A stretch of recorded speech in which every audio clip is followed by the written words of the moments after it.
Hello and welcome to The Actor and the Engineer. My name is Paul James. I am the actor. And I'm Josh Knapp. I'm the broadcast engineer. All right, Josh, here we go. So today you're going to indulge me and we're going to talk about an older French film. We're close enough to Halloween. I'm interested in French film in general, and so I've kind of made it a homework assignment for myself to watch different French movies. And when I heard about this filmmaker, Henri-Georges Clouzot, that he was like the French Hitchcock, I was like, okay, all right, I can do this. So we're talking about his 1955 film Diabolique. Well, that's what it was in the United States. In France, it was like Les Diaboliques. Either way, that roughly translates to devil or the devils or the damned or whatever. So it's about a wife and a mistress of a school headmaster, and they both plot to murder him.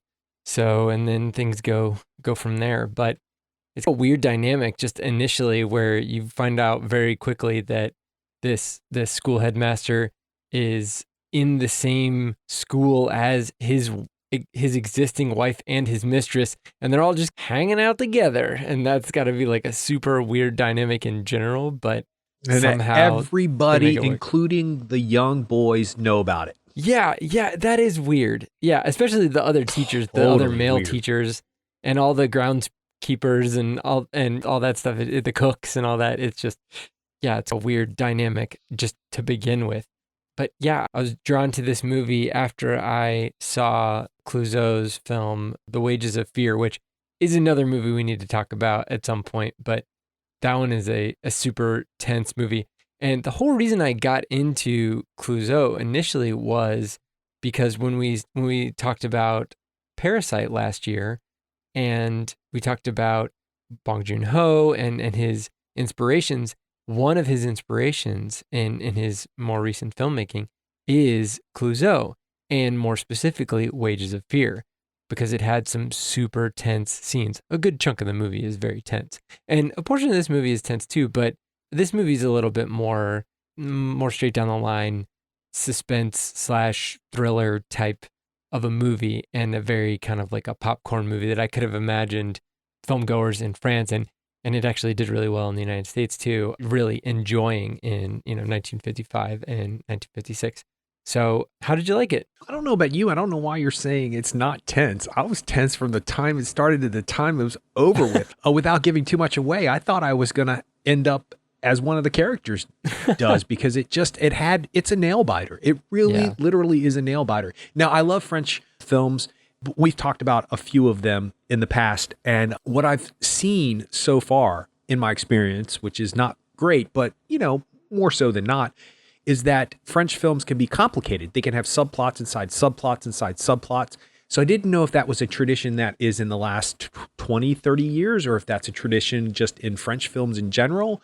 And it looks like it's not necessarily the same in this film. It's not subplot after subplot that you can almost take out of the movie and the movie still work without it.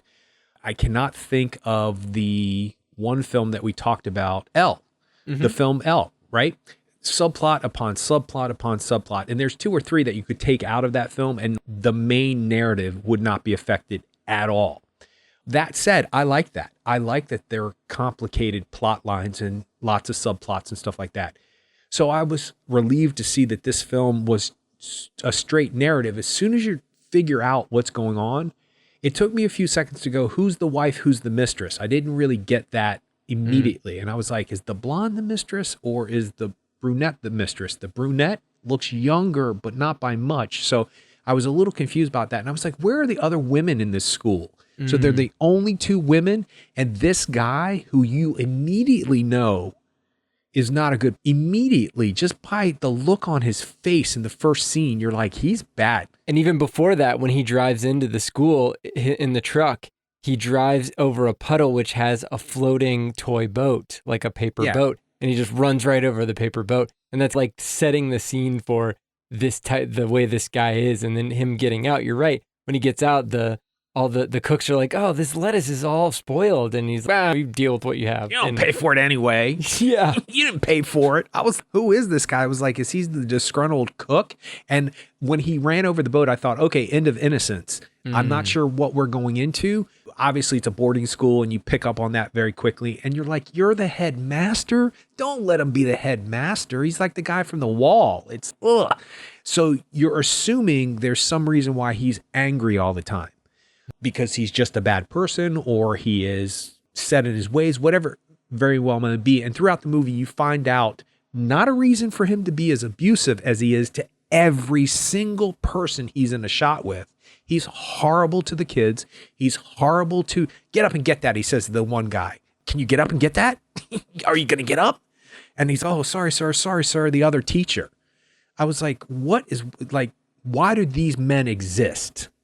And then you find out he's the guy that they're talking about in the beginning of the film that has a wife and a mistress and they all live in the same area. And then you find out, which I'm not sure is truthful or not, because after you see the film, you start to question what was real and what wasn't real. When you see, she's a very famous actress, the woman who plays the blonde. Yes, thank you. It's so funny. She has such a French name, but then her name her character's name is Nicole Horner. It's okay. That's not French at all. Well, it's Horner, like that's French. Oh, Horner. Okay. Oui, oui. French is fun. French is fun. I can't speak it, but it is a fun, beautiful language. I mean, no disrespect, but if my Pepe Le Pew imitation comes out, because I know that's really insulting to French people, and I don't mean it that way at all. Anyway, then you find out by a really smack-talking other teacher who tells another female teacher he's going to spend his vacation naked. You're like, what conversation is this? It was that like, hey, you, me, you, like a whole Night at the Roxbury. You want to come? Yeah, like, hey, how about this? I was like, wait, is this just a difference in culture? That's sexual, right? Or is that I'm pretty sure. Is he talking about letting all of his tension go, meaning he's going to strip himself dry and be naked of all the tension of his life? I guess you could interpret that way. It's just odd. And it's odd for your 2020 sensibility. But then the other semi mean teacher who's just going the with older teacher? Yeah. He says, so I was doing my rounds at 4 a.m. and I heard you screaming. And I was like, wait, what's happening here? I was like, they live here and was she with somebody? And that's what he heard. And was he listening to her being intimate with somebody? And why is she wearing glasses? Oh, because she has a bruised eye. And she has that's a why black she was eye. screaming. Yeah. Well, I'm not so sure if that's why she was screaming. But that's what I assumed. The older guy did make it sound like that. The older guy made it sound like she was screaming like because of fun stuff. And so I was like, wait a second, we're in a boys' school and they don't look like they're over the age of 12. I was like, what's happening in this movie? So the tension builds very quickly. So overall, I immediately I would say 5 minutes went Alfred Hitchcock. This is Hitchcockian. And apparently the story goes that he called the writer of the book and said, I want to buy this. And he said, too late. Clouseau has it. Yep. And it was like a 30-minute time frame. And apparently Alfred Hitchcock was really irate because he wanted to make this story. But apparently Clouseau is one to handle it. And this French director is the one who should have made it. So yeah, and Vera Clouseau is the brunette in this film. She played Christine de La Salle. And she's also the wife, or she was also the wife of the director, Henri-Georges Clouseau. So she's the one who brought the book to him. And it's the whole, you hear this all the time. Oh, I read the book in one night and the next day I called up the author to secure the rights. That is the story of this book. And it sounded like he got in just under the wire before Hitchcock got wind of it. But this is all, I mean, you could say that the seeds of this film were from Vera Clouseau getting that book into Henri-Georges Clouseau's hands. So I will say one last thing and then we can continue on. I knew that I would have to figure things out. So I started very early in the film saying, okay, what's that mean? What's this mean? Okay, remember that, remember this. And it wasn't until it was very close to the end of the third act before I went, oh, this is what's happening, because I couldn't figure it out. I actually had to make dinner in between. And normally I don't do that. When I'm this enthralled by a film, I will watch it all the way through, but unfortunately I had to make dinner. And I was making dinner. I was like, nope, that's not what's happening. What is this happening? What's happening? What's going on with that? Why is she saying that? Why is he saying this? Why did the student do this? And I could not figure it out. About 5 minutes before the actual reveal, I went, oh, okay, I got it. So usually I figure it out. So it was a pleasant surprise to not know because they played it so well. It's played so well that you can't figure it out. And we can get into spoilers from this point on because it's hard to talk about this movie without referring back to certain things that will give it away. I say see this movie. I don't care if it's a French film. Watch it. Subtitled, get over it. It's not that hard to follow. The language is not that dense. It's not hard. You can get most of it just by watching it. There was a couple times I got distracted and I had to look up and I wasn't paying attention to what was being said, but I understood it. So I say watch this film because it is, especially if you're a Hitchcock fan, it will really float your boat. No pun intended. It's also a great example of a film that, like, the film doesn't have any score. Like, it's got score at the beginning during the credits, which gave me very Roma vibes because the credits are just like you looking at a puddle and like looking down at a puddle. And I was like, Oh yeah, definitely. But even though, I mean, Roma didn't have any music during the credits at the beginning, but this film does have music at the credits, and then after that, nothing. So he doesn't even have the crutch of music to heighten or of any kind of score to heighten the film in those tense scenes or those kind of apex scenes. So he's still able to bring you to this kind of roiling tension without leaning on music. So that's a cool way of doing it. And it's, in some ways, it's kind of unnerving, especially some of the scenes that we'll get into here in a little bit. And then at the same time, some of the shots and the framing isn't overt. It's not easy. I think that he uses the space very well as far as the framing of the characters, and especially at the end of the movie, you get the right lighting at the right time for the right effect, and it just feels organic. But I do want to go back. He made a film earlier on in his career called Le Corbeau, which translates to The Raven. But that movie was made in an interesting time in his career because he was working in France while France was occupied by the Nazis. And he was working for the one film company that was allowed to make films back then, called Continental Films, that was run by a Nazi. And so there was some fallout for his career after World War II ended and after the Nazis lost. And he was banned from making films for multiple years.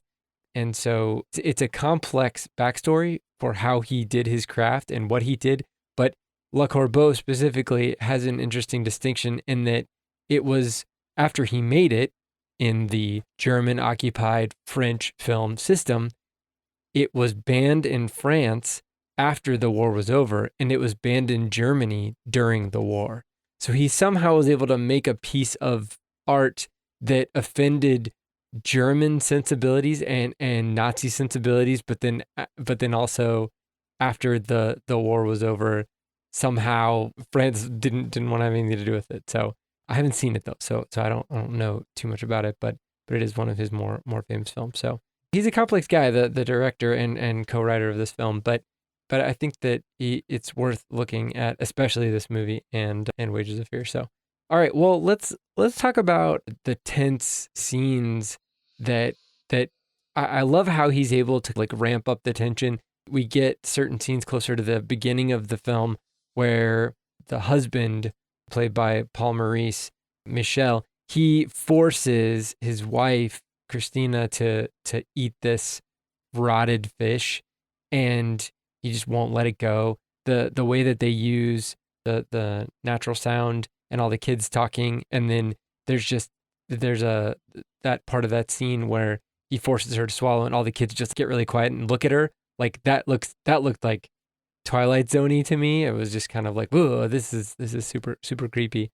And then later on in the film, since we're in the spoilers, the whole kind of setup to getting him drugged, and then the lead up to him either drinking the drink or not drinking the drink, or him leaving or not leaving, and their whole confrontation in the mistress's apartment there. I think for me, it seems like I keep coming back to the use of sound, whether it's the filling of the bathtub or the emptying of the bathtub. It's mainly water related, actually. So, did you realize the water theme in this movie? Yeah, I well, don't know. you got the I bathtub, it's important. You got the pool, that's important. It starts with the puddle. Yeah, it makes yeah. sense. Yeah, he's wet the whole entire time. Yeah, it makes sense. The wetness of the trunk in the back of the car, the wicker trunk. Hmm. Yeah, it's constantly something with water or some kind of liquid going on. Makes sense. And I'm not like smart enough to tie it together. The emptying of the pool versus the filling of the tub. I don't really know how to go about what each of those things represent, but I'm not really sure. Or the fact that water can cover over things. I don't know. There's got to be something there, something like really classy to say at this point, but I can't come up with anything. But the fact that there's a theme and that water is inherent to the story, the water is inherent to him, to them murdering him. The water is inherent to people finding him, and that ultimately him in the water is the impetus for her death. So yeah, that all of those things, it was a neat thread being woven through there. The story seems a little tenuous to me though. So she won't divorce him because she's Catholic, I think. I think it sounds like she's from Venezuela because they said something about Caracas, which is like the capital of Venezuela. And so I think that he must have been over in Venezuela, or she came from Venezuela and she's religious to a certain extent, and she won't divorce him. But still allows him to be the benefactor of all of her money. If that weren't the case, then she would have just kicked him out and she would have kept the place for herself, I guess. Well, But you're thinking about it in a 2020 disposition. yeah, In she probably didn't think 1955, that it would have been she couldn't think regardless of. she couldn't have been an actual headmaster, I guess, as a woman in her eyes. Well, not only maybe. that, but she's a disgraced woman because she's divorced. In Yeah. 1955, I don't think it's necessarily about a religious belief, although that's probably there too, but it's scandalous. I mean, what's she going to, she's a divorcee who's in her late 20s, early 30s, and she's going to run an all boys school. I mean, they even talk about that in the film. Who's going to let their kid come to this school? Oh, Doesn't he yeah. say that to her? I think Somebody says that. Yeah, you're right, because he kind of holds that over her. I think you're right. Yeah, which makes sense, which is what an abuser does. He puts himself in a position to make it where he cannot be denied accessibility to this person. He just can't be. And speaking of abuser, you brought up an interesting point, because the first time I watched the film, I didn't realize what was going on. After everybody leaves the dining room, and it's just the two of them, it's just the husband and wife, Christina and Michelle,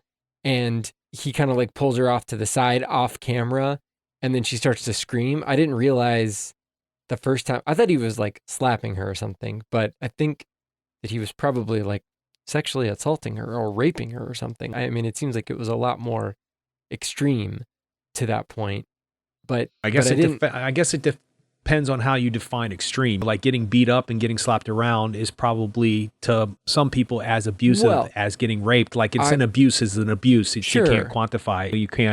You can't say one is worse than the other. But I did have that same thought. I thought that something about that scene, you get a sense that something more than just her being beat up is happening. You do get that sense, because it was unnerving how she went from screaming no to screaming a guttural scream that he was on top of her. Yeah, and then I got that too. And the next scene, the cuts to her waking up in the middle, like early in the morning. All of her stuff's packed and her leaving with him still asleep. So it seemed like that was like, she might have been on the fence at that point before that incident, and now she's definitely on board with the plan of getting him to go to New York, I think is, I don't know how to say it, but getting him to go to where they're going to so that they can kill him not at the school, but in a different location, and then have an alibi. That was the whole, I guess, point of them having an alibi while, he goes missing. But so that made a lot more sense thematically, and also from a plot standpoint to me this second time watching the film. But once they get there, then we get the upstairs couple, at the mistress's apartment building, and that was, I mean, I think that's supposed to be a little bit of humor and kind of levity, but Punch at the and same Judy. time, it creates that tension that they wouldn't have had if they were just alone in a house. So that I liked that too. Well, I realized from the moment the movie starts, it's about alibis. It's all about alibis. It's all about making sure you have a reason why you're leaving for that weekend, that extended weekend. You're going to be on vacation. That's why Nicole, who you are commonly referring to as the mistress, but she is the mistress. It just seems strange that that's the identifying factor. But if you know the end of the movie, it's okay to be like a little mean about her because she doesn't turn. Yeah, it doesn't turn out. She doesn't turn out good. Anyway, so it's all about alibis, that they were running the bath at 10 p.m. How could they have been back at the school killing that guy? Or they weren't doing anything wrong because she wasn't feeling good. She took a bath at 10. They can be witness to all of it. That's why she goes up there when he shows up, because that was strange to me at first. I was like, wait, why is she leaving knowing this guy's coming? Like, he's victimized this woman. So by this point in the film, you know exactly what their objective is, because I think that you're right. I think the wife has contemplated over and over again. See, when you first hear the screaming, when he pulls her to the side, it might not dawn on you that it could be something, for lack of a better term, more severe than just a beating, that it was a rape scenario, because you get the impression she's just trying to leave him at first, that she's just trying to get away. And I think that's why they talk about relieving yourself of all your tensions and taking off all your clothes as a symbol of letting go of this person, getting away. I thought she just wanted to get away. And what happens commonly when people are abused, they actually have somebody who helps them, because it's hard for them to get away because they have been in this abusive situation for a while, that sometimes people can't break free. They just can't mentally, emotionally, and sometimes physically can't get away from the abuser. So it's always good to have a guide or somebody who's helping you out. And because I got the impression that she was no longer the mistress, that this was like a once in a lifetime thing, that it was an accident.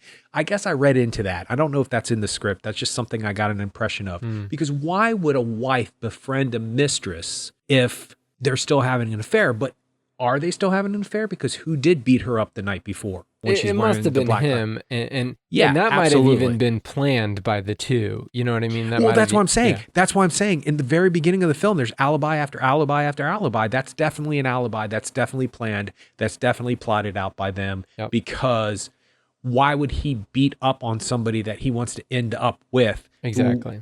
They're playing this role reversal. I was going to say they're playing this Hitchcock thing on this woman, this Rebecca, this gaslighted situation, because it is the epitome of gaslighting. So with the upstairs neighbors, they were just an alibi, because I was like, why is she going up there when this abusive man is coming? It doesn't make any sense. Why? And the wife says, are you going to be back? She said, oh yeah, I can hear, I'll come back. I'll hear him coming and all that other stuff. And then I'm like, she's not going to come back in time. And then when she starts listening to the radio program, I was like, what are you doing? Which is great, because it's reversing what you're thinking is happening. As an audience member, you're thinking that lady upstairs, the mistress, should be downstairs protecting her. And if the situation is so severe, how can you get absentmindedly into a radio program? So obviously there's some intention there that the audience is misreading, which is quite brilliant if you think about it. Because once again, it's not pulling the wool over your eyes. You have had the wool pulled over your eyes, and then the costume was sewn up, and then you're like in a double bear costume, and you're burning in a. I just want to make another reference to Midsommar. Can you tell how that moment affected me? I've mentioned it as many times as I possibly can. Yeah. So I just think it's really well scripted, and obviously it comes from a novel. And then there were 4 other screenwriters. And it's interesting how they list the screenwriters on this, because it says written word and dialogue for the director. And then there's another one that says story. It's listed differently than I've ever seen it. I don't know if they do things differently in France. But yeah, I think you're right. Well, When you see the two upstairs neighbors, you're thinking it's one thing, but it's really a whole nother thing. yeah, it was co-written by Clouseau and his brother, except his brother used a pen name, Jerome Geronimo, or Jerome Geronimi, I guess is his name. Now the collaboration part I'm not really sure about, but the novel was written by a pair of guys, and so they obviously get but it's credit listed for the novel. on IMDb as scenario and dialogue, which I guess just means story and dialogue, but I've never seen it broken up like that before. I've never seen it. That of course, might it's be dialogue. a French thing. That's probably a French thing. Yeah. Because I've never French. seen, I've heard of people coming in and working on dialogue, and I've heard of people coming in and working on the script, meaning the actual narrative and how the scene's going to play out, but I've never seen it listed like that. I find it interesting. Yeah, so we haven't talked about Vera Clouseau. She was the wife of Clouseau, the director, and she was only in 3 films, the first being Wages of Fear. Well, all of the movies she was in were his movies. So she was in Wages of Fear, then the next year she was in this film. What did you think about her performance? I had no issues with it, but I guess people maybe at the time felt like she wouldn't be able to carry the film, but I didn't really have any issues with that. I will say, before we start talking about her, I will say that Simone Signoret, she goes in the book of actors who have it, the Kevin Costners of the world, we were just like, you're just living in it. That's just her. We've defined it in the past, but I just feel like you got to bring it up every time you see somebody who does that. And she was that person. She was not in a movie. She was just that person. So it's definitely worth bringing up. Plus, she's stunningly beautiful. There is Both something about her. I mean, yeah, both of them are, women, but there's something about her. Apparently, she won an Oscar for a movie in 1960 called Room at the Top. She's one of the 2 or 3 actresses in Oscar history to win the Cannes Film Festival Best Actress Award and the Best Actress Award at the Oscars. Holly Hunter's another one. I think there's the 3rd. There's not many at all. So I think she might be one of 2. Holly Hunter and the piano is definitely one of them.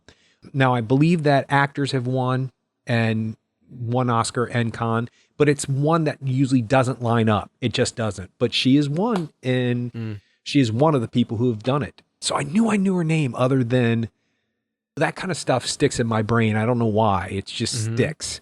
And I knew it wasn't just because of that play. I knew it was from something else. Now I'm going to watch this movie Room at the Top just because. Yeah, that poster looks amazing. Did you see the poster? Yeah, she's beautiful. Yeah. Even when she passed away, I don't know how old she was, but she was not that young when she passed away. She's beautiful as an elderly woman too. Like, not just because older people cute and pretty and beautiful anyway, but she's stunning. There's something about her. I've seen her name many, many times. I actually auditioned for a play where the 2 characters, one dressed up as her and one dressed up as, I guess, her male companion in France was as famous as she was. I'm not exactly sure the reference. I can see why I'm starting to get the reference from that play a lot better, because they were fixated on her.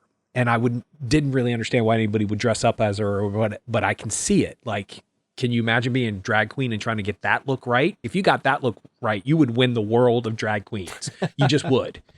So I just think that's fascinating, that I find things like winning one award somehow validates winning the other award. And it's hard to not say, and I know there's a whole camp and field of people who it means nothing. The Oscars mean nothing. It's political, blah, blah. It's an advertisement. I get it. I see that side of it too. But when you win 2 of the most prestigious awards for your acting, you can't deny it. I mean, you just can't. The French think I was great. The Americans think I'm great. Okay. Yeah, you're right. It's one thing to be like, oh, well, that was just some random thing, or they went to whatever, they went to more parties or what. But when it's kind of like across the board acknowledgement, you're right. It's something that has to be reckoned with. Well, then you see a movie like this and you say to yourself, it's undeniable that she is talented as an actress. It's just undeniable, because you're right. And I'm glad you said it that way. She has it. She also has the ability to be on screen. You want to focus on her. Your eye is pulled to her, but yet you have to pay attention to other people because there's a narrative you're trying to learn about. And but she doesn't obstruct that, which is difficult. Like George Clooney obstructs it all the time. Brad Pitt's another one. Don't put Brad Pitt and George Clooney in a movie too long together because it's distracting. But so you just hated the Ocean's 11 movies, huh? Oh, not at all, dude. Not at all. That's a whole nother subject. That's a whole nother podcast. 10 reasons to watch Ocean's 11, 12, and 13. Anyway, but that's something that certain actresses have. That's not something that they can work on. That's a gift. They just have a gift. So to not pull focus when all you want to do is pay attention to that person, it's impressive. Yeah, she is A+ 100% natural. Yep. And I think that Vera Clouseau, the only fault I would find is that it's the fault of the time, not her ability. She held her own. She was the lead. I believed her. But there's this melodramatic sensibility about acting in the 50s, 30s, 40s, and 50s that in this country started to break away when Brando and the more naturalistic Stanislavski field of acting. This is right around that time, right? 55? I mean, yeah, but 54, we've talked 55? about this before. There's people on the waterfront who do that wide eye, what is happening thing, that very melodramatic, what's the word I'm looking for? Not no speakies, silent films. It's a very over the top, I'm ready for my close-up, Mr. DeMille. It's that kind of moment. And I think that Vera Clouseau actually, I'll bet there were conversations about how much they wanted her to be over the top and how much dramatic. There's the scene when she's so perfect in this scene. I call it the eat the cake anime scene. You remember in the Tina Turner, What's Love Got to Do with It? When he's eat the cake and, you've never seen it? Oh, you should see it. It's worth watching. It's rough, but it's worth watching. It's one of those very good rock and roll biopics. It's got some trappings, but the performances are stunning. So you don't get the reference. Well, anyway, swallow that. And then the silence with the kids and that one tear comes down her eyes. That whole moment's building up the whole entire time. And I 100% believed whatever she was tasting, which apparently wasn't that great because everybody made a comment about it except for that suck up guy who was just eating it like, yes, sir, yes, sir. That guy bugged me. I actually thought he had something to do with the plot. I thought he was responsible at one point because he came in, he was prominent, and then he disappeared and he was obnoxious. So I thought he wanted to take over the school. He wanted to be he was in love with her and he was going to reveal that. I mean, who says what he says in front of her? That's true. Actually, he doesn't say that to Vera. He says it to Simone. Yeah. So I think that nepotism doesn't necessarily mean, and I know it's not nepotism per se, but favoritism because it's your wife doesn't necessarily mean that that's going to be a bad acting choice. And that's unfair to her because she holds this movie. She doesn't not hold this movie. Anything that's over the top, in my opinion, is not her fault. I think it takes an extremely skilled, almost unnaturally gifted actor to overcome that melodramaticness and be able to pull it off. And obviously, Simone Signoret has that. Yeah. Whatever that is, she can take those over the top moments. But does she have as many over the top moments as Vera Clouseau does? She has barely any. Yeah. Right. And at the end, when she comes in and she's like, is it over? She has that moment where she starts to teeter into that. I'm ready for my close-up. It's the sign of the times. If Vera Clouseau did that in a 2020 movie, it would have to have been campy, stylistic, on purpose. It would have had to have been an on purpose thing. She would never have been able to get away with something like that. But you accept it just like you see a 70s movie and it's got that, everything sounded like 70s porno soundtrack in 70s movies. Wah, wah, wah. It just all has that feel about it. It had that feel in Wicker Man. Yeah. Ingrained with Godspell and Simon and Garfunkel, which made it really creepy. So no, I think she did the film justice. I think she was the perfect lead. I actually like that dramatic death scene that she has at the end. I'm sure a lot of people, I makes sense to me. If your heart stops, that's what happens. And she also like her voice is so high and like mousy in some ways. But during that, I mean, we're talking about the climactic scene, the famous scene of her dead husband rising up out of the bathtub. And when she grabs her chest and she said, she's just kind of like, oh, like it's like a guttural, low frequency, just kind of thing coming out of her. And you realize that what's happening to her. And sadly enough, like Vera Clouzot had a heart condition and she died 5 years after this film came out of a heart attack.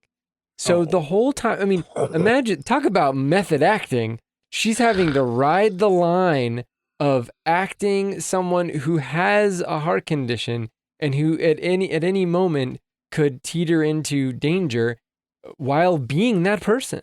So, I mean, it's a big ask of your wife. Yeah, I think so. But it's also, how could you want to resist that? How could you not want to be part of it? I mean, you're part of film history at this point. And people know this film because of your husband and because of you and because of people who won Oscars. But here's how I would challenge anybody who might differ with me, not challenge, but here's what I would bring up if they differ with me about her melodramatic moments in the movie. There are as many, if not more, moments of complete truth. When she gets smacked around, when he comes to visit the apartment and she gets smacked around, she says nothing that whole entire scene. Nothing. And yet you understand every single beat, every single moment, every single thought that goes across her face. You read it. You see the moment she registers, yep, here's your third glass. Yep. You see her registering. There's a moment, and it's really a brilliant moment, where she thinks he's falling asleep, but then she starts to let that guilt come back in, and she starts to feel sympathetic, and she reaches for his arm, and then she's, hell no, that arm just slapped me around. You're done. I'm done with you. It's not until the mistress comes back and says, and starts to turn on the tub again, that she becomes the frantic, scared woman again. By that point, she is resolved to the fact that this is happening. And I don't think somebody who has no talent in the acting field could pull that up. There's nothing in the editing bay that could make that make sense if it's not on film. So yeah, I liked her. So they get back to the school, they dump him in the water, and then nothing happens for a while. And then the really, for me, the next most interesting thing that happens is when she goes to the morgue, she finds out that somebody's washed ashore down the road a piece in the water, of course. So there's a body in water that is found. And so she goes to the morgue to identify the body. And naked. It's not him. But hanging out at the morgue, just kind of chilling, is this like Inspector Fichette, played by Charles Vanel. And immediately, the first time I saw him with the chomping on the cigar and the raincoat, I was like, oh, this is Columbo. And Columbo obviously wasn't even a thing back then. So, but you can imagine that this was like the roughly hewn version of Columbo that they chipped away at to get Peter Falk's Columbo, because he never like starts to walk out the door and turns around and says, oh yeah, one last question. He never says that, or one last thing. But at the same time, his demeanor and his calmness, it's right there. It's ready to be picked up by Peter Falk 15 years later. So I kind of feel like Clouzot and Hitchcock are the equivalent, maybe the film equivalent of the Beach Boys and the Beatles. How there was like a tit for tat, that each of the filmmakers saw what the other filmmaker was doing, and that provided some sense of inspiration or motivation to press on. So famously, the Beatles heard Pet Sounds and were like, oh, we've got to come up with something better than Pet Sounds, which Pet Sounds is one of the greatest albums of all time. So you hear that and you're like, oh yeah, we need to compete with that. So what did the Beatles do? They came out with Sgt. Pepper's Lonely Hearts Club Band, which is also one of the greatest albums of all time. I like when you hear when people are influenced by other people, and because of that, they weren't mad or disgruntled or try to make that piece Yeah. of art a bad thing and they're using all of this synthesizer crap. They went out and tried to do something, and they were inspired by something in their peers inspired them, not something 20 years old, something 100 years old. It was their peers, and they ended up creating something which I go back and forth between Abbey Road and Sgt. Pepper. I'm a huge Abbey Road fan, with the exception of the last song. Anyway, that's going to cause a lot of people to have problems with what I just said. Wait, but that's the the very truth. last song, Her Majesty? Yeah, I don't think it should end that way. I don't think it should end on an unresolved note. That's a little annoying. Yeah, I just all of a sudden stopped listening to that as the ending. I don't know why. I just do, which is sacrilegious. I hear myself. I am aware I'm being honest about things that could get me in a lot of trouble. But the truth of the matter is that I sometimes turn that album off before that song plays. That's okay, though. Especially since the end is actually the last song that they recorded together. So that means a lot. I found that out, and I justified it for months listening to Abbey Road by cutting the last song off because, well, this was really technically the last song. That's right. Anyway, I don't do that to any of Pet Sounds, though. So that tells you something. So it's one of these things where they allow each of the, in this case, bands to be successful and spurns them on and gives them more inspiration to create something that has never been created before. And I think Clouseau did that with Hitchcock, number one, because he kind of swept this particular story out from underneath Hitchcock. But at the same time, Hitchcock was able to go on to make movies like Psycho, which owes a certain amount to this film, especially when you look at the bathtub scene at the end of this film and the shower scene in Psycho. And I think both of them, for different reasons, are effective. And Hitchcock, 5 years later in Psycho, definitely pushes the medium a lot more, I think. And he uses different ways to shock the audience. But I think in both cases, in both films, you're just absolutely shocked. Well, maybe you're not shocked if you already knew the end. Did you, at that point, did you know the end? Did you know what was going on? When he rose up from the bathtub? Like I said at the beginning of the podcast, not until 5 minutes before, because I was like, how did he get out of the pool? How did the suit get into the cleaner? Didn't you feel like there was some sort of, that there could have been some sort of supernatural thing to this? Absolutely. Okay. Absolutely. Right. Especially with the picture, with the class picture. Yeah. Because I'm thinking to myself, if the mistress, as we respectfully call her that, it's her character, not the actress. So we can call her the mistress if we want. If she went into the dry cleaning place and said, who picked this suit up? If it was her who picked it up, the lady would have been like, you cuckoo. So obviously the man had to go and pick up the suit. He had to have gone into town and pick up the suit. So I was like, wait, is that a plot hole? No, that works because it was him who did it. He has access to the whole school. He has access to, you even find out in a way, sort of something that plays in later on at the end of the film, where she comes in the back door to the bathroom of her apartment. The wife didn't know that door existed. So when she turns on the tub, when she's giving the husband the drink and he's falling asleep on the bed, she turns on the tub, doesn't know she could get in. It's a clue that she knows her way around the back way of places. You could read that into it. So I was like, okay, that idiot guy, for lack of a better term, who was like the suck up guy, I thought, well, maybe he's the one who's been doing all this. He saw them, the bathroom light gets turned on when they're dumping the body into the pool. So maybe he saw them. I thought you were going to have a flashback of him seeing it and him taking advantage of it and him going to use this against her and blackmail her and for him to become the headmaster, and that he was going to suck her into another abusive relationship because he had something over top of her, and he was going to hold the body so he could say, hey, I know where it's at and you don't. And I was like, no, that doesn't work because he's really an insignificant character to anything up to this point, which would have been a letdown in my opinion. It would have been, oh, that's an easy fix. So I didn't count out Supernatural, but for some reason, when you see the photograph and you see the guy in the window, I'm like, that can't be trick photography. So he had to have been there. One way or another, he had to have been there. And for some reason, because it's so staged to look like a spirit, I thought, nope, they're staging this. He's actually alive. How he lived, I couldn't figure out. How he didn't seem like he was. And then something about it. What about the kid? The other thing to me was the kid. I can't remember. Mornette. Right. Yeah. No, I saw him. He took my slingshot away from me. I love that kid.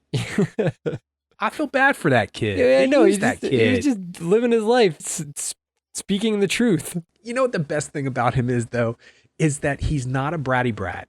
So when he gets punished and he's going to the corner, he turns around and he's, I did see him. Like, he doesn't say it disrespectfully. He's just, you're not going to tell me I didn't see this guy. Yeah. Which bodes really well for the end of the film.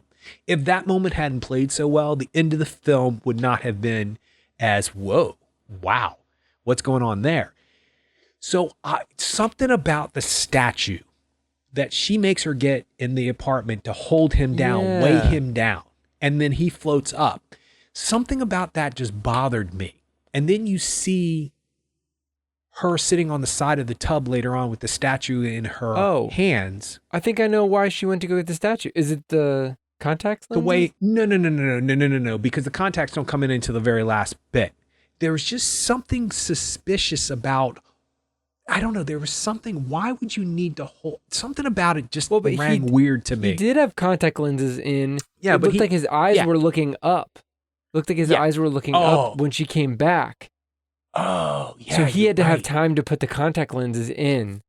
You're right. So, you're right. There's something wonky about that for me, meaning I was suspicious of that instinctually. So when you finally see the last scene, which is so intensely great, that long, dark hallway is creepy enough alone. The lighting. Oh my God. I would need LED strips all the way down that hallway, all the way down the top of it. I would need runway lighting all the way down the side of the wall. I would need sconces with candles lit. There's no way I would live in that apartment with that dark ass hallway with all of those creaky looking shadows. Forget it. There's no way. I also loved how, like, you get her silhouette in one angle, but then when you look, like, especially it was like the angles when it was behind her and the doors in front of her, you get to see her body's silhouette is separate from, like, her nightgown silhouette.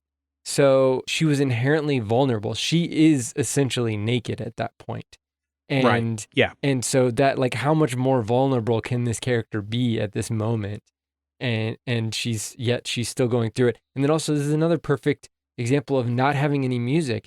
You would normally have some sort of brooding music underneath, but right now all you get is like door creaks and steps of the guy's shoes every once in a while, and then also her breathing, which is just so stilted. And it's unnerving. I mean, it is more unnerving than if there were some sort of creepy music bed underneath it. We wouldn't have been able to hear her breathing as well. And yet we get to hear the whole thing. And it also makes, once she gets closer to that in that room at the end of the hall, it makes the typewriter strikes a lot more just jarring. You're not really expecting that, but They tease the typewriter earlier too, so that's nice. And the detective says something. Well, maybe he doesn't like the way he spells. Maybe he's afraid of misspelling things. Which that letter that he wrote, that he pulled the carbon copy from, never comes back. It must have been nothing significant. Oh no, maybe that is the reason why he knew, because the cop knows, or the detective knows. Mm-hmm. He obviously, and I think that's why it's okay for him to just be in the morgue. It's okay for him to just be there because he just is that guy who shows up in the right place. He just is. Yeah. And it would not played as well at the end if he had just shown up like he does at the end, if he wasn't just where he was supposed to be when you're introduced to the character. But the thing about it is that she's been traumatized up to this point. So she's overly paranoid and really scared, obviously, because she sees a picture of the supposed ghost, because to her, he's dead. Yeah. There's no way he's alive. No way he's alive. So she's got to believe it's some kind of spirit, because then that plays into whatever goes on with her religious beliefs and her spirituality beliefs, because you see her before she leaves the house and runs away from him. Yep. She puts out the candle. That tells you that she's obviously, I mean, people who sleep with candles in their rooms up against shrines are definitely believers. Mm-hmm. So it teaches you as a character, that's what she believes. So yeah, she's going to believe in that kind of stuff. And I take it that that's sort of an ofrenda where she's has the people who have passed away and she lights candles to them. I'm not exactly sure it's the exact same thing as the Day of the Dead, but it represents that, and different cultures have those type of things. And I think they're brilliant ideas to begin with. I have one every Halloween. I just think it's great. I keep thinking to myself, what if my family's on the other side and all I have to do is put an ofrenda up and light a candle and they can come over? And they're all like, why do we not get to go? So I actually eat my mom's favorite candy out and light candles and have her picture and all my right. Yeah, that's because cool. Something about it makes sense to me. And plus the movie Coco had a really big impact on me. Yeah. But I believed in that kind of stuff to begin with before that movie. Anyway, she's on the edge anyway, but the creaking of a house and the walking up and down of stairs and the hands on a rail and the noise outside are inherently way more scary than any kind of music, any kind of jump scare, any kind of like monster jumping out. It's just when you're in a house by yourself, the noises can drive you crazy. And I have a big Halloween thing that I like to do in my front yard every year. It was a little smaller scale this year, but when I'm creating it, if I go out in it and it scares me, I know it's going to scare other people. And I have had plastic hanging in a tree and it just ruffles the wrong way. And I have jumped around and scared the hell out of myself just because it blew in the wind. So the last scene of this movie is traumatizing. It's really traumatizing. And then speaking of the contacts, when he rises out of that tub, that's horrifying. It needs to be, because you need to believe that would have triggered her heart condition and killed her. It's because it would have, because it's horrifying. And then it's even worse when he pops them out, because you see that's a close up. Yep. And you can see that like half like and that's golf ball before, size. That's before like contacts are. That's before soft contacts. Those are hard contacts. That's like glass. It looks like a half of a golf ball. Yep. It's that size too. Yep. I was like, what? That must have been horrifying for that actor to deal with, because he has to roll those things back and then pop them back out. Yep. It was horrific.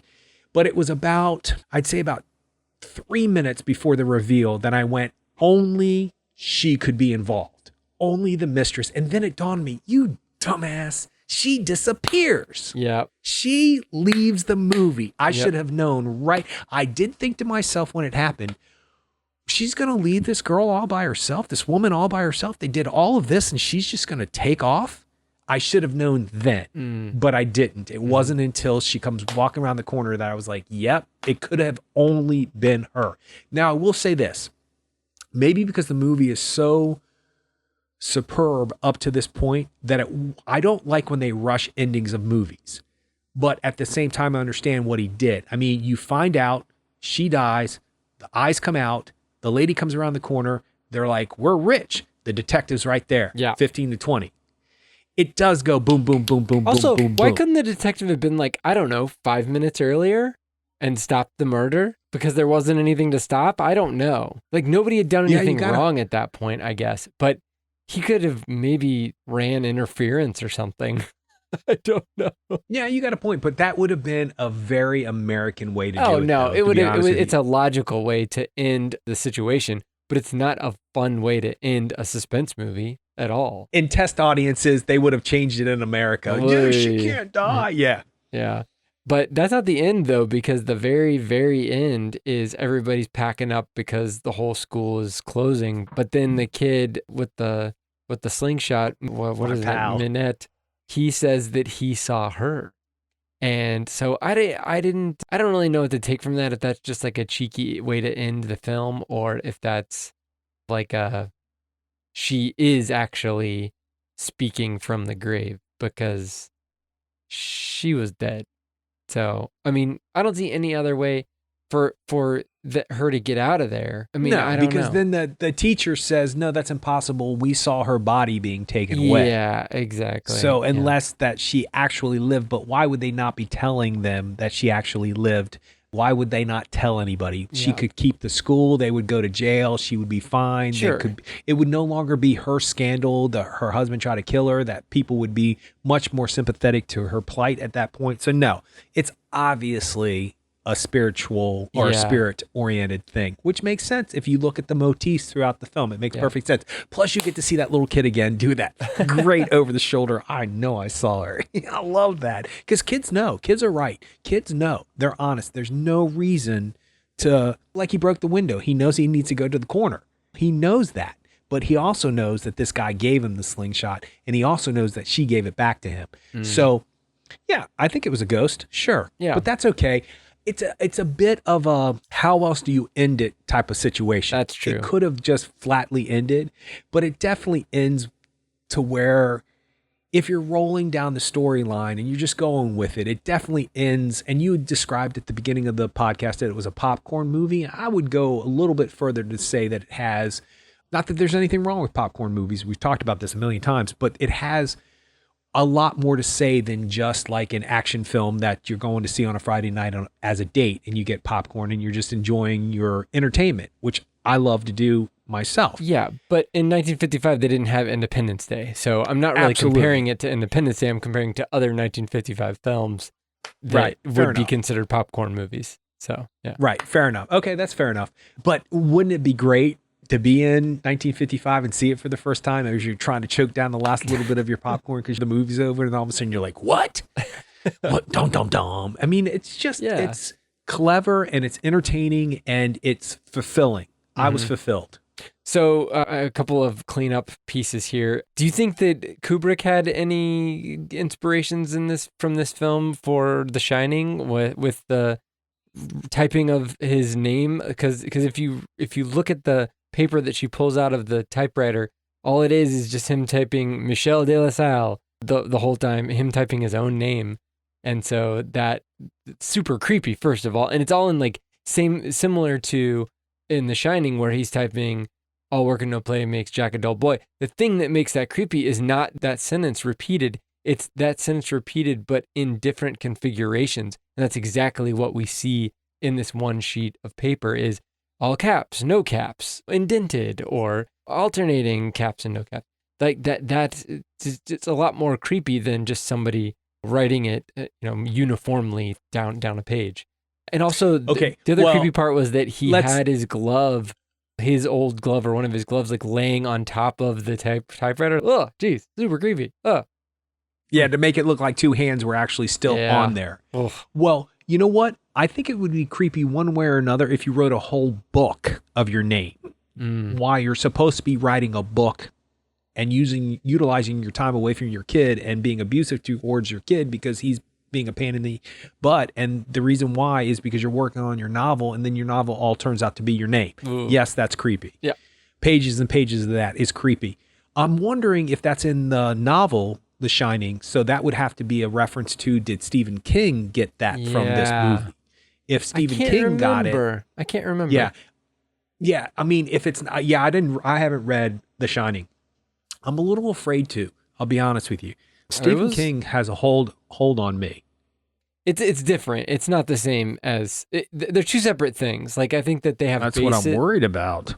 They have the same basis, but the driving factor of the film is completely different than the book. But yeah.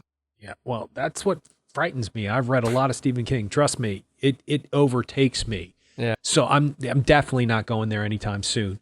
But in a way, it would be cool if that was an influence. But what's really intriguing to me is that there are things that happen in art. It doesn't matter if it's film or music or poetry that have no way of being connected at all. And we're never influenced, but for some reason it's in the collective consciousness and it comes out in other people's films, even though they haven't seen that film or they haven't experienced that song. These noises you referred to Pet Sounds and Sgt. Pepper's and how one was influencing the other. But there are a lot of things in art that there's no way they're connected. But for some reason, we have a collective consciousness that allows these things to come out.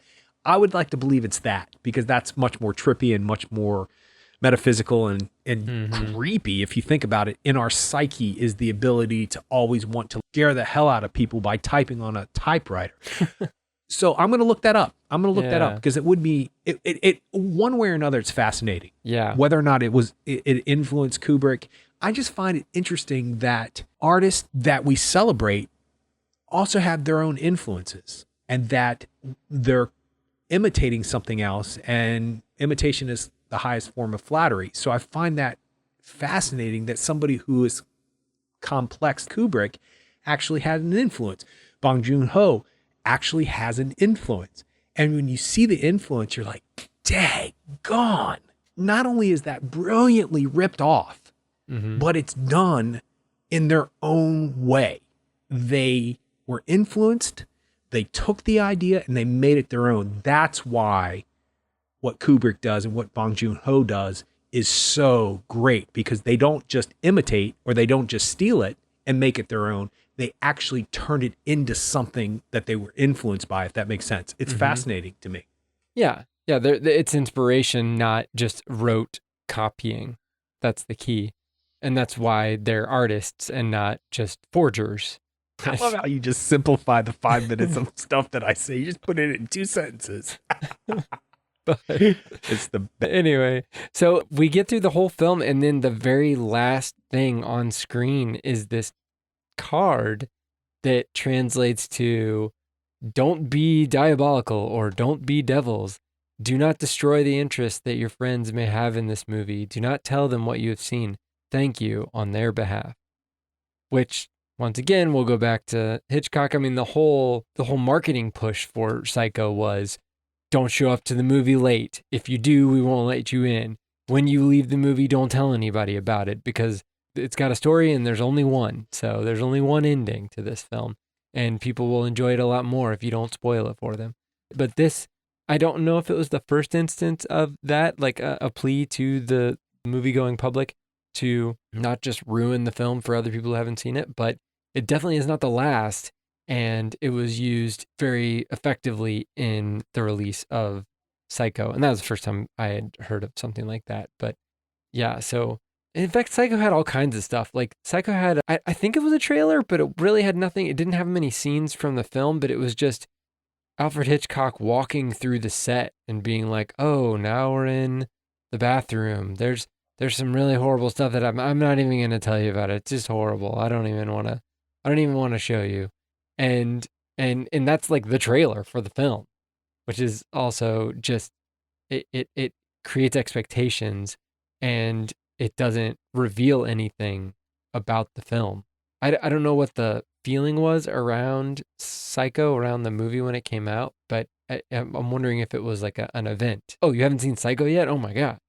But I could totally see that happening. I think that this film did, from what I read, this film did really well in the United States. Like for a French movie, I mean, it made, I don't know, $1 million or something back then, which that was a considerable amount of money back then for a foreign film. Well, what I find interesting about what you just mentioned is, yes, Psycho was an event. I know it was because my parents still talk about it. My mom used to talk about how she thought that showers were ruined for the rest of her life because of it. And I don't remember her taking a lot of showers growing up. I do remember her taking quite a few baths. It's bath time, get out, that kind of thing. Your mom's in the bath, don't bug her. I can't remember her taking a lot of showers, so I guess that was true. And I know that Alfred Hitchcock was having a hard time. He almost didn't want to release the film to the critics first. I think he made them come on opening night. There's something about that because he was afraid that they were going to reveal. So I think he was pleasantly surprised because they didn't spoil the ending for people, and then it built even more of anticipation up. And I think that the interesting thing to me about having a card at the end that says "Don't be diabolical as devils," I think it breaks down to. Anyway, I think that says to the audience that the director and the screenwriter and the writer knew they had something special. You can't anticipate that people are going to want to spoil the ending if the ending isn't tremendous. So they know that the ending of those two movies, Psycho and Diabolique, were spectacular. They knew it. They knew it was going to be something you didn't want to spoil. And unless you know that, you wouldn't put that at the end of it, or you wouldn't worry about the promotion of a movie. You wouldn't have to worry about spoiling it. But I can tell you this much. I think that even nowadays, the audience is respectful of that, because when Force Awakens came out, there were stories of people spoiling that movie. And to the point where some guy came out and told the line waiting what happened in it. Jeez. And I don't know if he got beat up, and I don't think he should have gotten beat up, but I think he got hurt because people were so upset and people were actually keeping it secret. And I remember I didn't see that movie until Christmas, which was a couple of days. No. Did it come out on Christmas? I can't remember. I think it came out the week of Christmas, yeah. Okay. I didn't see it for a couple of days later. I know that. And my brother was real respectful, and people were real respectful. And people were saying as we were waiting to go in, hey, have you seen this yet? No, I haven't seen it yet. They were asking people because they started talking about it. And my brother's, oh, don't listen to this part. And the guy's, wait, have you not seen this? And I was like, no, this is my first time. And he's, okay, everybody shut up. Yeah. So they were very respectful of it. And I think they should be, because when you have something that happens in The Force Awakens that happens and you don't know about it and you are connected to those characters, you need to experience it without any knowledge beforehand. And when you do, it just adds to the experience like nothing else can. So I think it's really impressive that these directors knew they had something. And I think it's smart to do that, because you can only ask. You can only say, hey, audience, don't spoil this. You can only ask. I mean, it doesn't say that people aren't going to do it, but I think people respect that. And I think that's a good thing. Yeah, me too. Well, you can check us out on the web at actorandengineer.com. You can go to facebook.com/actorandengineer. You can tweet us at actorengineer, and you can check us out on YouTube. Just search for Actor and Engineer Podcast, and we'll see you next time.